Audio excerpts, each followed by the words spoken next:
She traveled halfway across America in search of love, only to be met with cruel rejection, abandoned and humiliated for being too old and pregnant. In the freezing winds of the Wild West, she broke down in tears on a lonely train platform, until a stranger stepped out of the snow and whispered, "You're mine now." If this story touched your heart, don't forget to like, leave a comment, and subscribe to the channel to support me. And hey, keep listening, because behind that quiet whisper lies a powerful journey of healing you won't want to miss. The snow showed up earlier than folks expected that year, falling gentle and quiet like it had secrets to keep. It blanketed the roof of the rundown depot and settled along the rails where the last train had already hissed and gone. The wind threaded through the old wood and forgotten bones of the station, tugging lightly at the hem of her worn-out skirt. Hannah Greens sat stiff on a cold iron bench, her back held straight with pride, and the chill her belly round and full beneath her coat, hard to miss, harder to ignore. She'd arrived carrying nothing more than a single battered suitcase and a half-hearted hope. Only the suitcase stuck around. The station, somewhere deep in the Texas Panhandle, wasn't much just a crooked platform, a splintered bench with one slat missing, and a sun-bleached timetable nailed up with rusted tacks. Nobody waited there unless they had no other choice, and nobody stayed unless they'd been left behind. Hannah fit both. She'd boarded the train out of Wichita Falls 3 days back, chasing the tail end of a promise dressed up as a future. Tom Cray had talked about striking oil out west, about building something new together. He held her hand like it meant forever until his eyes paused too long on her pregnant belly. 38, he'd chuckled that empty kind of laugh that don't touch the eyes, already waddling like a ranch wife. Then came the silence, the awkward shoulder shrug, and finally the cold goodbye 2 stops before the pass. No ring, no contract. Just a woman carrying more than luggage gently and firmly told she'd be better off heading back east. But east was gone to ashes and ghosts. There was nothing for her now but gray skies and family who'd already written her off. So she stayed right where she was, one gloved hand resting gently on the curve of her belly, the other clenched around that suitcase handle like it could keep her tethered to something solid. A farm boy passed by with a crate of oranges, and Hannah offered him a tired smile. He didn't return it. Folks around these parts weren't mean, not exactly, but they knew what it meant when someone got dropped off and didn't leave. Trouble, maybe. Heartache. Sometimes both. The sky bled into evening, the clouds hanging low with more snow, and still Hannah didn't cry. Her tears had been spent in tiled bathrooms, train cars, and the shadows before dawn, when the world hadn't remembered she was still there. She breathed slow and even. There was a blanket in her bag and some jerky a kind conductor had slipped her. If nobody took her in, she'd sleep right there on that bench. Tomorrow, maybe she'd head down to town and ask around for sewing work. Her hands still remembered what they were good at, even if the world had forgotten. From the far end of the platform came a soft creak. She turned her head just slightly. A man stepped out from the shadows, tall, quiet, wearing a long duster the color of storm clouds. His cowboy hat sat low over his brow, a bandana wrapped around his neck like he wasn't in the habit of talking much. He moved like someone who'd spent too long riding alone across dust and wind, not afraid, just used to the silence. Hannah turned her eyes away. She'd had her fill of men who only spoke after long silences. They usually came bearing empty plans and half-meant dreams. Still, he stopped just a few feet away. The wind shifted, tossing snow between them like a veil. He didn't say anything, just stood there looking at her the way a cowboy might size up a storm, not judging, just calculating what it meant. "Evenin'," she said quietly, not really a greeting, just polite. "You miss your train?" His voice was low and rough like gravel under boot. She took a while before replying, "No, it missed me." He nodded slow, not like he understood, but like he wasn't going to ask for more. Silence stretched long between them, settling in easy like dust on a saddle. Then his boots crunched forward steady, not too close. "Ain't no stove here. Snow's thick tonight. You got somewhere to go." She finally looked at him past the coat, the boots, the hat into his eyes. They were the color of old oak bark, deep and weathered, no sharp edges. "Don't need anyone's pity," she muttered. He lifted a shoulder, casual. "Ain't pity. Just offering supper and a warm place to sit. Some folks still call that being neighborly." Hannah's grip tightened on her suitcase. She remembered too many warm meals that came with cold expectations. Doors that opened with smiles and closed with disappointment. Praise that came knotted with strings. But he didn't lean in, didn't pressure, just stood there still as an old pine in a snowfield, rooted, quiet, waiting. Then the door to the little station creaked open. The old woman who ran the place, Emma someone had said, stepped into the cold, pulling her shawl tighter around her shoulders. "Elia," she called, voice sharp against the wind. "Best get moving. Road lice'll be on the ridge 'fore moonrise." The cowboy tipped his hat. "Just saw someone sitting alone." Emma squinted through the snow, then caught sight of Hannah. Her face softened a bit. "She's had a tough day," the older woman said kindly, her voice lined with the kind of concern that came more from habit than heat. Then she looked toward Hannah. "You're welcome to use the room out back if that suits you. It's dusty, but it's got walls." Hannah didn't answer right away. There was gentleness in Emma's voice, but the kind that's already thinning at the edges. The back room had no fire, just a rickety cot and air that hadn't been fresh in years. She turned back toward the cowboy. He hadn't budged. "What's your name?" she asked, her voice steady as a nail in a post. "Elia Hart," he answered. "Where you live?" "Up near North Ridge." "Cabin got heat?" "Yup. Fire's going. Just me and my mule." She gave a slow nod, the words turning over in her mind like coins in a dry palm. "What do you want in return?" she asked. His eyes flicked to her belly just once. No pity in his look, no want either. Just a quiet understanding, like he'd seen enough hard winters to recognize someone trying their damnedest to stay upright. "Nothing," he said. "Just figured no one ought to freeze when there's space enough by the stove." Outside, the wind howled low beneath the eaves like some old spirit dragging its coat across the roof. Somewhere in the hills, a hawk let out a cry that echoed through the dusk. Hannah rose to her feet. Her knees popped like dry wood, and she blew out a breath, steadying herself. She grabbed her suitcase, tested its weight, then gave a small nod. "All right, then." They headed down the platform steps, side by side, no words, no touches. When they reached the base of the hill, his wagon was waiting beneath a stand of long, needled pines. He stopped for a heartbeat, letting the moment settle. Then he said low and sure, "You're mine now." Her breath caught, not from fear, not even surprise, but because she understood. He wasn't claiming her like property.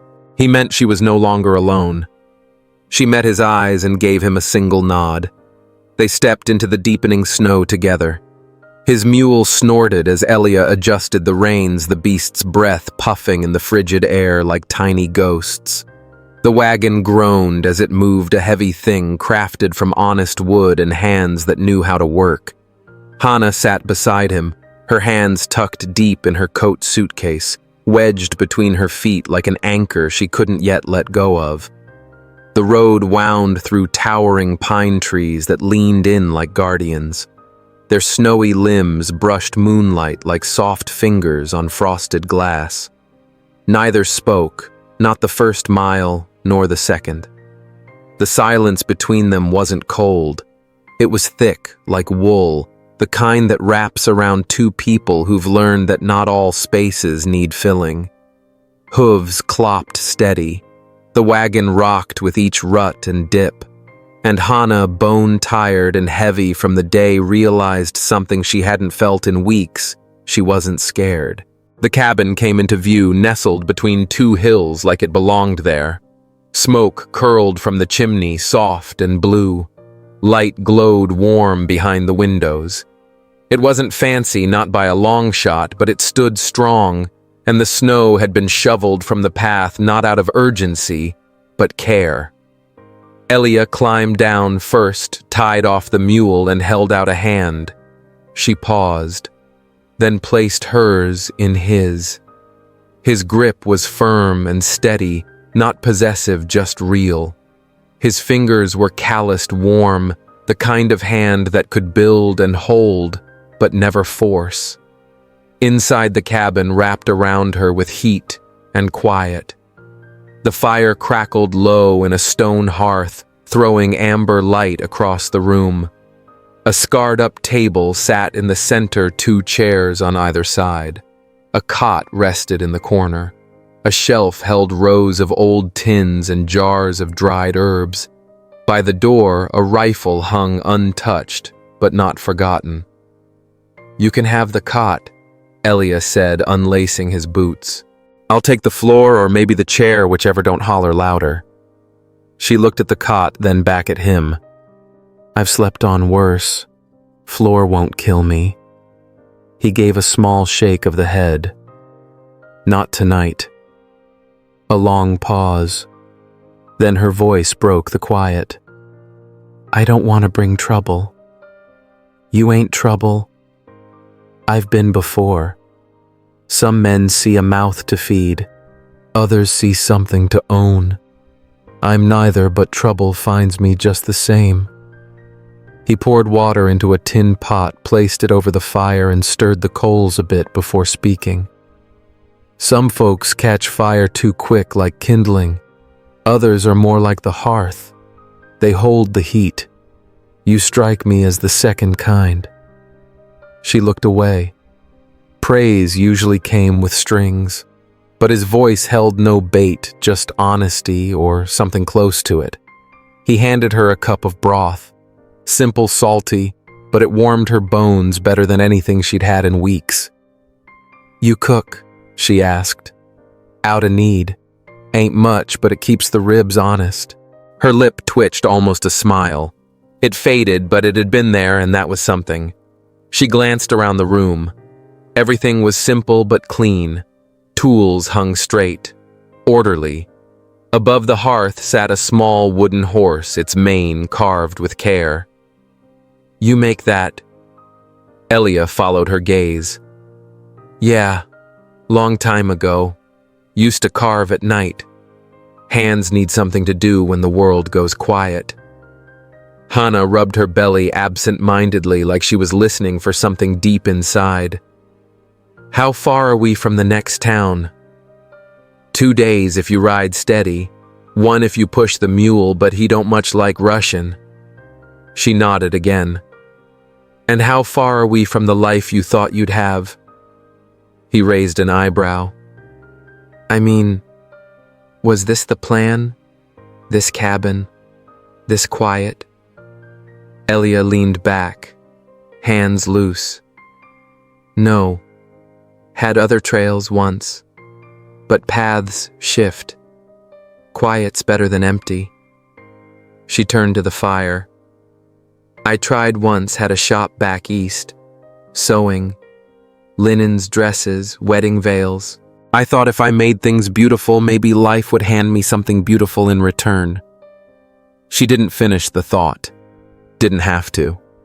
He murmured, I reckon your hands made more peace than most men with rifles ever did. She swallowed. The warmth in her eyes wasn't from the flames. You always talk like that. Like what? Like you're scribbling your thoughts in a journal instead of speaking them out loud. He chuckled. I grew up with silence. Learned early that words ought to earn their keep. Too many just clutter a room like dust. The fire popped softly. She let the quiet hang for a moment. I won't be a burden. Didn't figure you would. And I won't stay where I ain't wanted. He didn't answer that with words. Just walked over to the shelf, pulled down a thick wool blanket and handed it to her. Then he nodded at the cot. You take the bed. Not out of kindness. Just what's right. Her hands trembled as she took it, whether from cold or something deeper she couldn't say. I don't expect nothing, Elia. And I won't give what ain't asked for. That was it. No deal, no game. Just two folks caught in the same winter doing their best not to disappear inside it.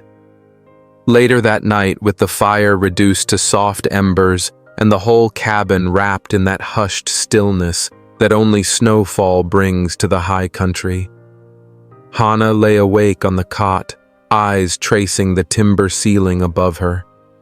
The baby shifted gently inside her. Not pain, not yet, just a flutter, a reminder. She whispered into the darkness, voice barely more than breath. You're still mine. From the chair across the room, Elia stirred. His eyes stayed shut, but his voice answered low and certain. Always. She hadn't meant for him to hear it, but she didn't regret that he had.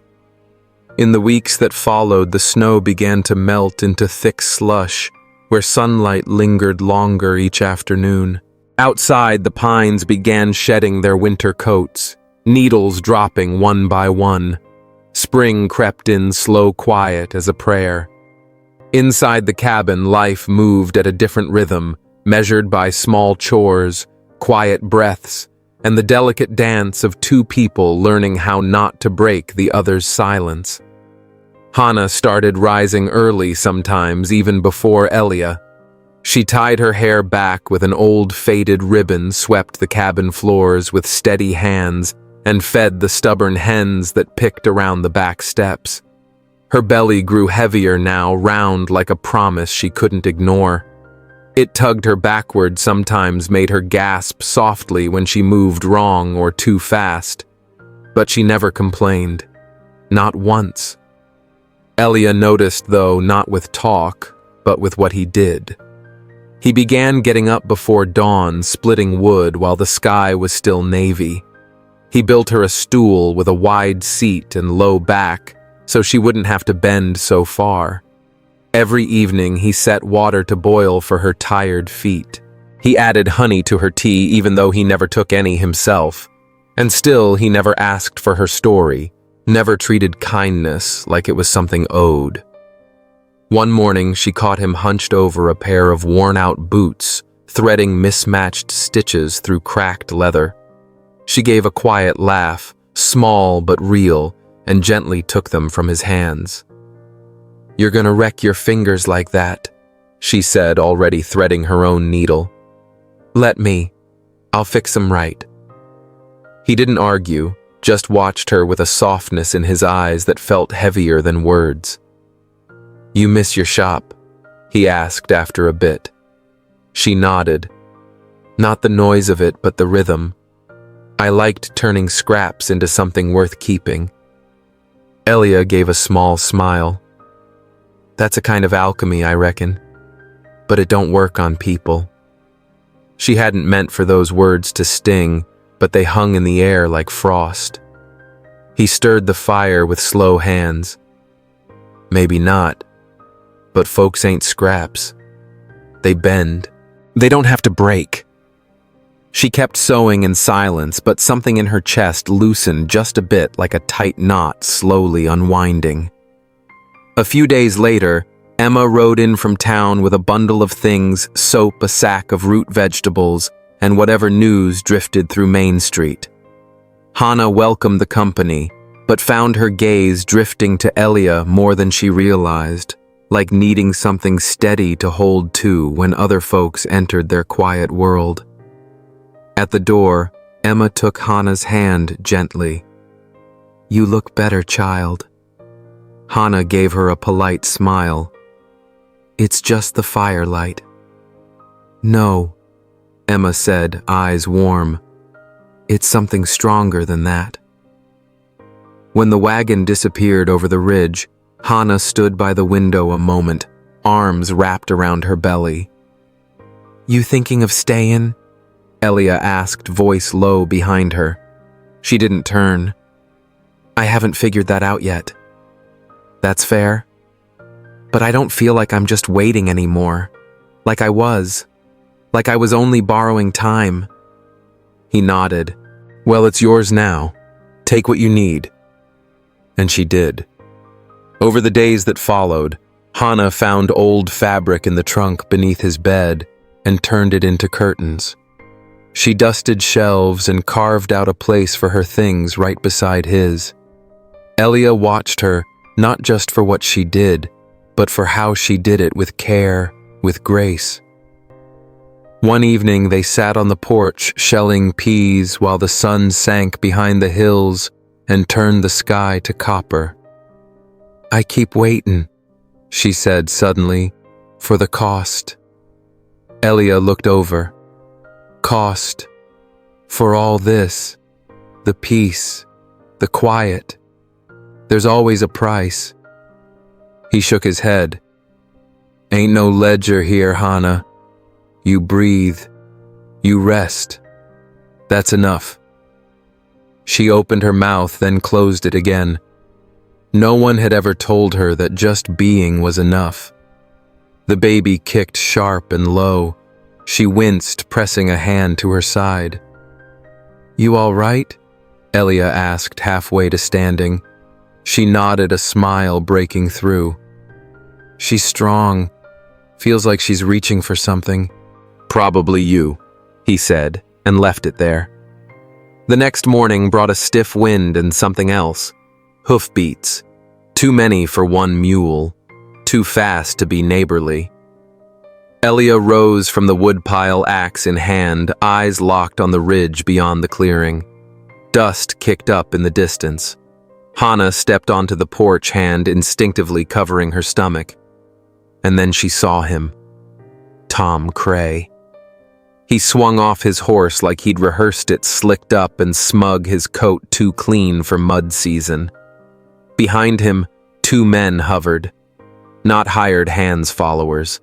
The kind who hung around power like flies. Hannah's chest tightened, not from fear, but memory. He smiled at her. That same smile he wore when he first called her sweetheart. The same one he wore when he left her behind.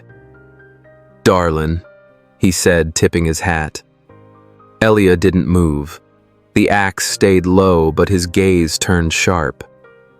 "Heard you took a little detour," Tom said, voice smooth. "Took me a while to catch up." Hannah said nothing. "Not yet." She finally answered, eyes locked on him like he was a painting she'd once admired, and now saw clearly smudged, undeserving. Tom turned to Elia. "You the one keeping her?" Elia's voice was flat. "She ain't a horse to keep." Tom chuckled. "Well, either way, I came to take her home." Hannah stepped down from the porch slowly, her back straight, her stare cold. "I was never your home, Tom." He blinked. Smile faltered. "Come on. We had plans."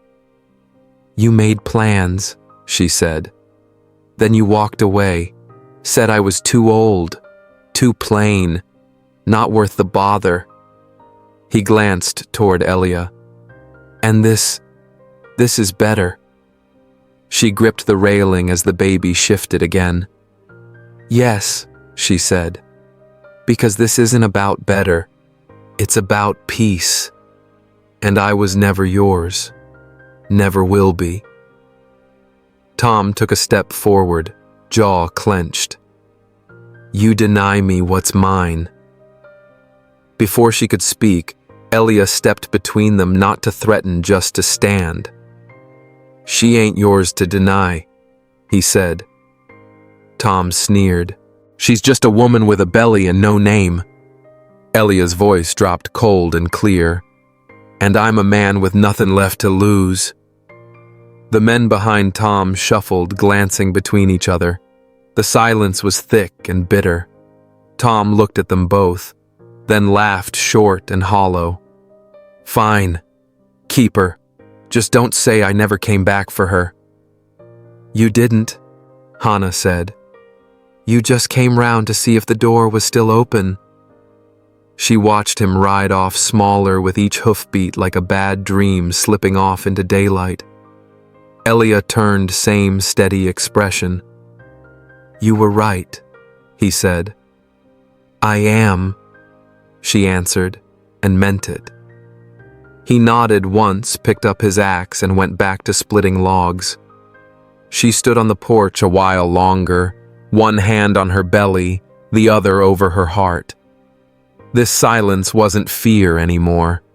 It was something they'd built. Days after were shaped by quiet, real quiet, not the kind that comes from loneliness, but the kind folks make together. Elia brought in the wood. Hannah fed the fire. The kettle sang. The chickens squawked. The breeze whispered through the rafters like a lullaby. But still the memory of Tom's visit lingered like smoke after the flame dies. She didn't mention it. Didn't need to. Some things stay with you without speaking. Elia never pushed. He stayed near, never too close, never far. She found herself watching him more, the careful way he moved, how he held back words like he was weighing them on his tongue first. He didn't charm. He didn't promise. But he did the one thing that mattered most. He saw her and didn't reach. One evening she spotted him out near the pasture, hammering a loose fence post back into place, one the wind, or maybe a mule deer had knocked clean out. His sleeves were rolled up, and the muscles in his forearms tensed with every swing, deliberate and strong. The sun was dipping below the ridge, bathing the sky in shades of burnt orange and gold. She stood quietly a while, just watching before finally speaking. "You ever think about leaving this place?" He paused, leaned on the handle of the hammer. "I used to," he said. "Thought the world had more to offer. But turns out it don't offer much unless you know what you're asking for. These days, I ask for less, but I mean it more." She nodded slowly, taking a few steps closer. "I used to dream about the city lights in the windows glowing like stars. I thought being surrounded by all that might make me feel bigger, like I mattered." "Did it?" he asked. She shook her head. "It swallowed me whole. All those little stitches I made, all the plans I kept tucked neat. They just got lost in the noise." Elia looked at her, then really looked. "You matter here."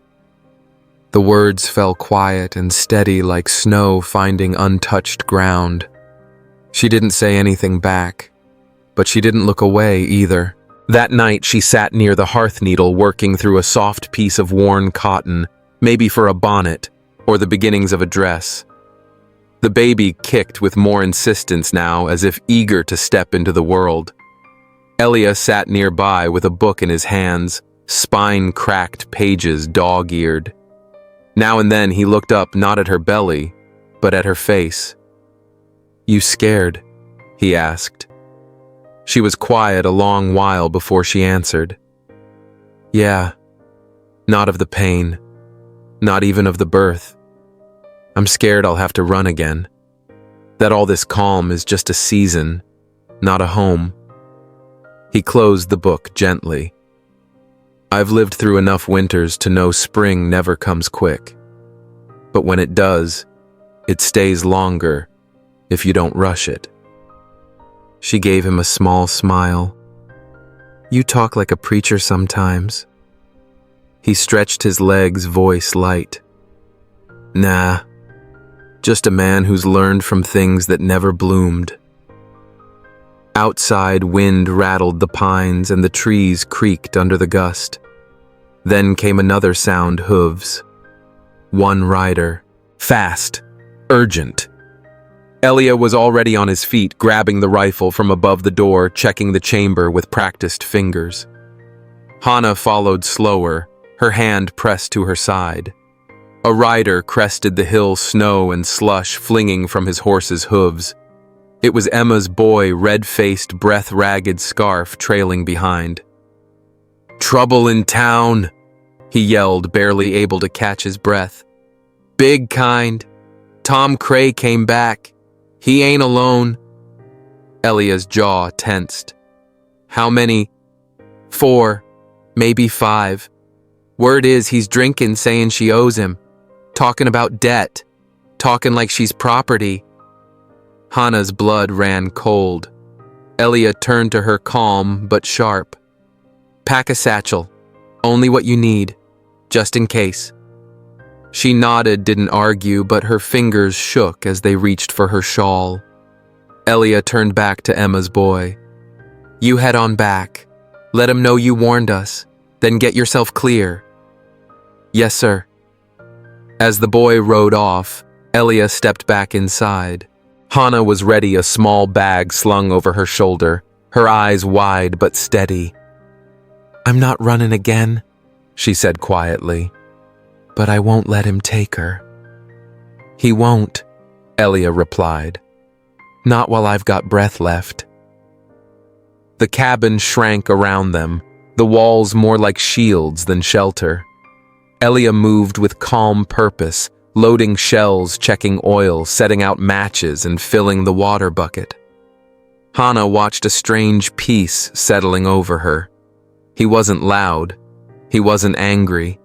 He was the kind of man you'd want standing at the door when the wolves showed up.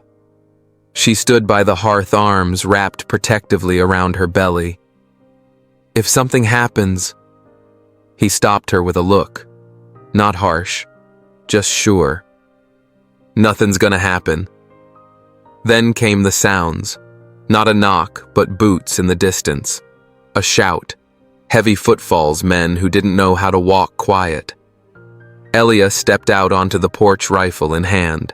Tom Cray stood at the edge of the clearing, flanked by 2 rough-looking men who reeked of liquor and arrogance. His coat hung open, a pistol slack on his hip. He looked like trouble, dressed up in confidence. Elia Hart, Tom bellowed. Come on out. I've come to collect what's mine. Hannah stepped beside Elia, her voice firm. I'm not yours. Tom offered a thin smile. You really think you can keep her, raise a bastard that ain't yours? That's what this is, isn't it?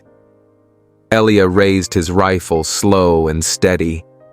Whatever this is, it ain't your business. I gave her a roof, Tom shouted. Fed her. Took her in. She owes me. You gave me nothing, Hannah said, her voice clear as the wind. You left me in the cold, and I'm done being scared of men who can't finish what they start. Tom's face twisted. You'll regret this. I already regret you, she replied. One of the men behind him shifted uneasily, muttered something under his breath, but Tom didn't hear or didn't care. He reached for his pistol. Elia didn't flinch, didn't blink, just raised the rifle with purpose and calm. You want to leave a mark? He said. You best shoot straight. I don't miss. Tom stared, rage flickering in his eyes, but something else too. Something smaller, sour, doubt. He paused, then spat into the snow. "This ain't finished." He turned, climbed onto his horse, and rode off, not like a man walking away from a win, but like someone who finally understood he never had any right to what he was after. The other two followed without a word. Hannah let out a shaky breath. Her knees buckled slightly. Elia caught her arm. "I'm fine," she said. "Just tired." "You're safe now," he said gently, guiding her back inside. She didn't reply, just sank down by the fire and let her breath slow. Elia leaned the rifle against the wall and sat beside her.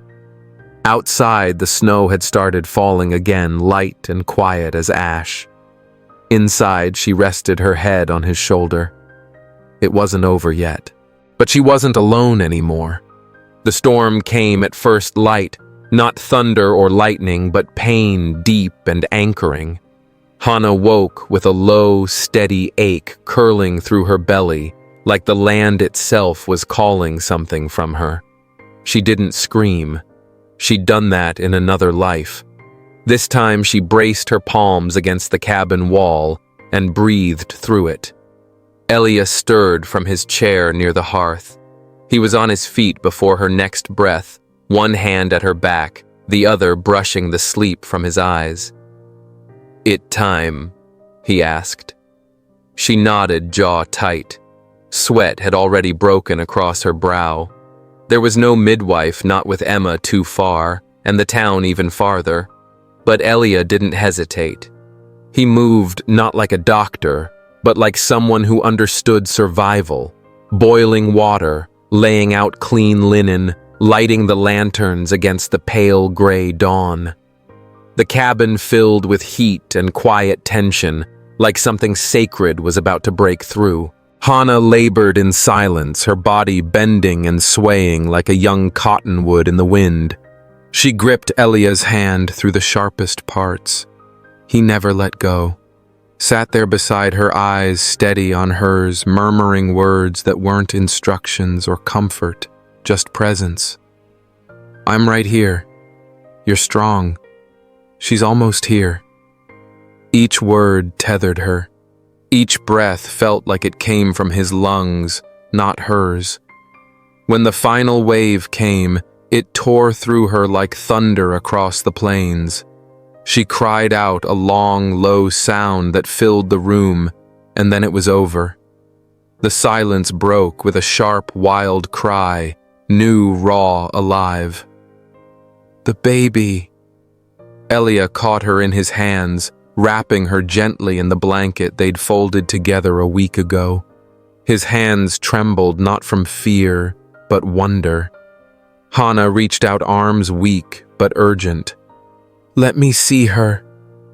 And there she was, tiny pink fists balled tight like she was ready to wrestle the world from the start.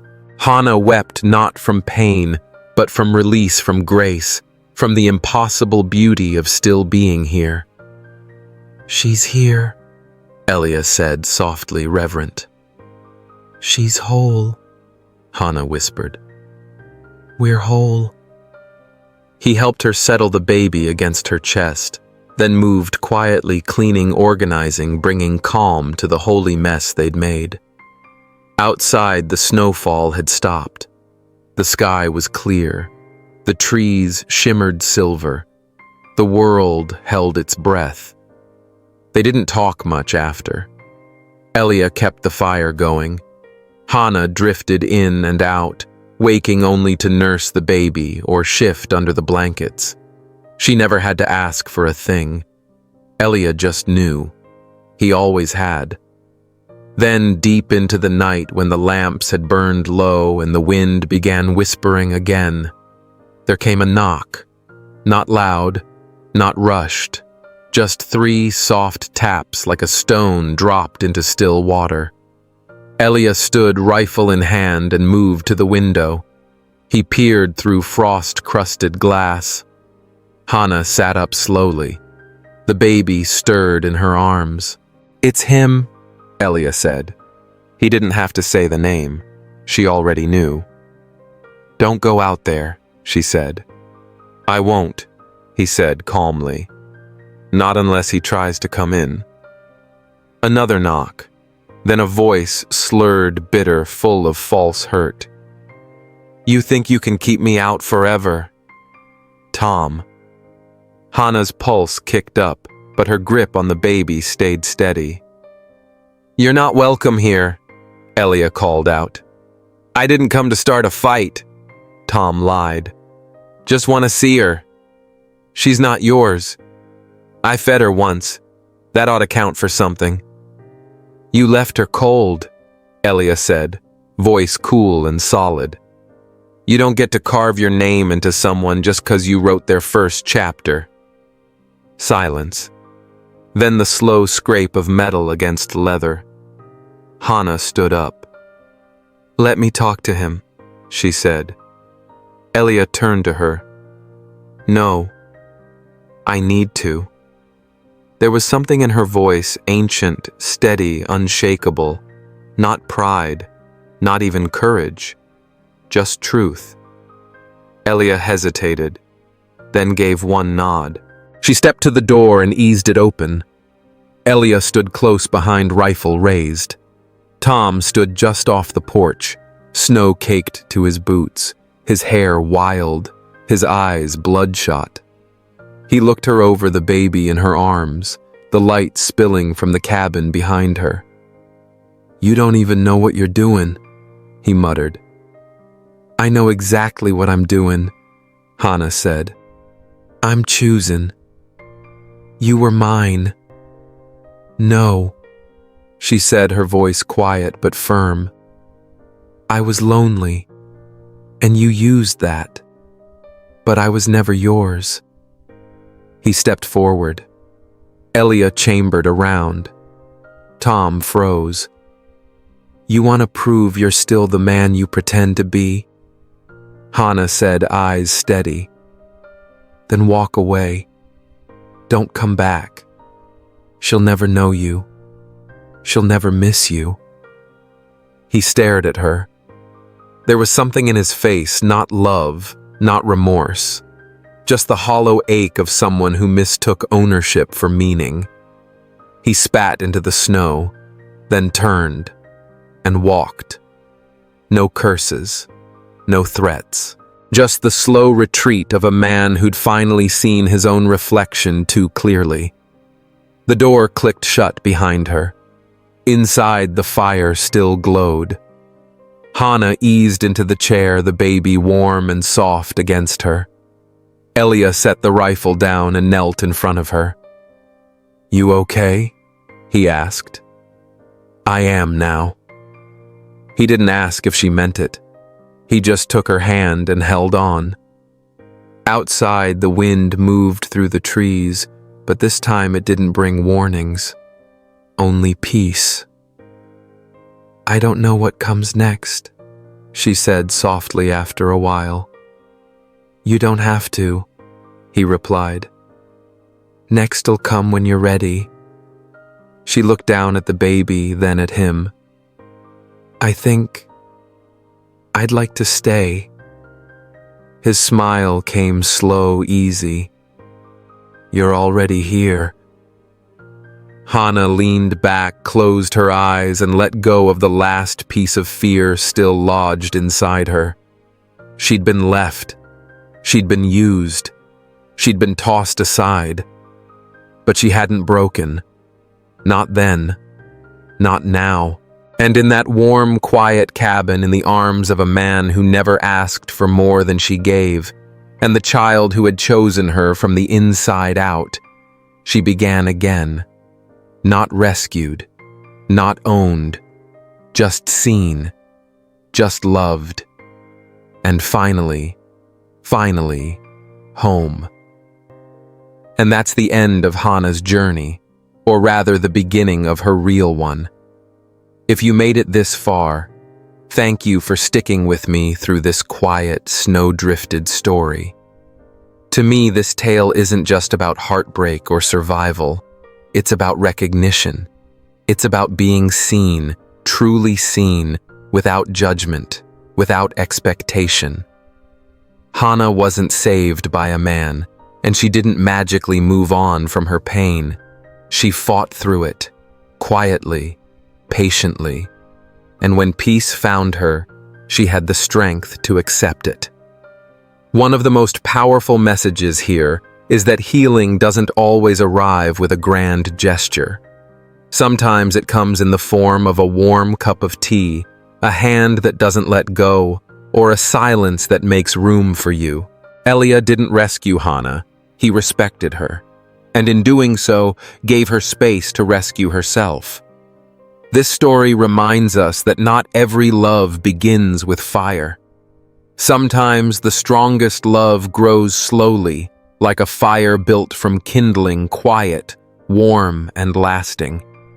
And let's not forget the powerful moment Hannah faced her past, not with rage, but with clarity.